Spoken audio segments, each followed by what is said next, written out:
ഞാനെപ്പോഴും ഞാനിപ്പോൾ രാഷ്ട്രീയ പ്രവർത്തനം നടത്തി തുടങ്ങിയിട്ട് എനിക്ക് തോന്നുന്നു 10ാം ക്ലാസ്സിൽ പഠിക്കുമ്പോൾ 9ാം ക്ലാസ് 8ാം ക്ലാസ് പഠിക്കുന്ന കാലം മുതൽ ഞാൻ ബാലവേദി കാലം മുതൽ പൊതുപ്രവർത്തനം നടത്തുന്ന ആളാണ്.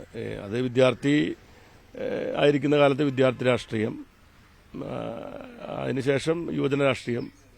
എൻ്റെ അച്ഛൻ്റെ അച്ഛൻ ഒരു സ്വാതന്ത്ര്യ സമര സേനാനിയായിരുന്നു. എൻ്റെ അമ്മയുടെ അച്ഛനും ജയിലിൽ കിടന്നിട്ടുള്ള സ്വാതന്ത്ര്യ സമര സേനാനിയായിരുന്നു.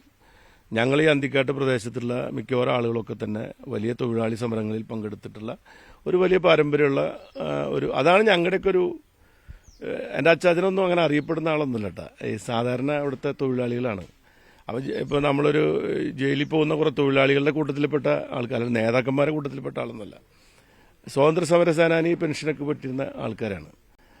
അപ്പോൾ അങ്ങനെയുള്ള കുടുംബത്തിൽ ജനിച്ചുകൊണ്ട് രാഷ്ട്രീയം എന്ന് പറയുന്നത്, പൊതുപ്രവർത്തനം എന്ന് പറയുന്നത് ജനസേവനമാണെന്ന് ഞങ്ങളെ പഠിപ്പിച്ചിട്ടുള്ളത് അവരൊക്കെയാണ്. അപ്പം അങ്ങനെ ബാലവേദി കാലം മുതൽ രാഷ്ട്രീയത്തിലും യുവജന വിദ്യാർത്ഥി സംഘടനാ പ്രവർത്തനത്തിൻ്റെ ഭാഗമായി സംസ്ഥാന സെക്രട്ടറി, അഖിലേന്ത്യാ സെക്രട്ടറിയൊക്കെ ആയിട്ട് വർക്ക് ചെയ്യും. പിന്നെ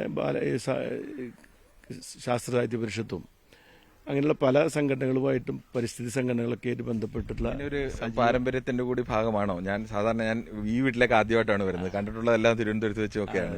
അപ്പം ഇങ്ങനെ ഒരു മുൻമന്ത്രിയുടെ വീട് എന്ന് പറയുന്നത് ഞങ്ങൾ അവിടെയാണ് തുടങ്ങിയത്. മുൻമന്ത്രിയുടെ വീട്, ഇതിനേക്കാൾ ഒരു നല്ല വീട് യഥാർത്ഥത്തിൽ വെക്കേണ്ടതല്ലേ? നല്ല വീടല്ലേ? നമ്മളെ കാഴ്ചപ്പാടിന്റെ പ്രശ്നമാണ്. നമ്മൾ സാധാരണ മുൻമന്ത്രിയുടെ വീട് എന്നൊക്കെ പറയുമ്പോൾ കുറെ കൂടി സൗകര്യങ്ങളൊക്കെ ഉള്ള വീട്. സൗകര്യം എന്ന് പറയുന്നത് അതൊക്കെ എനിക്കിതൊരു അസൗകര്യമായിട്ട് തോന്നിയിട്ടില്ല.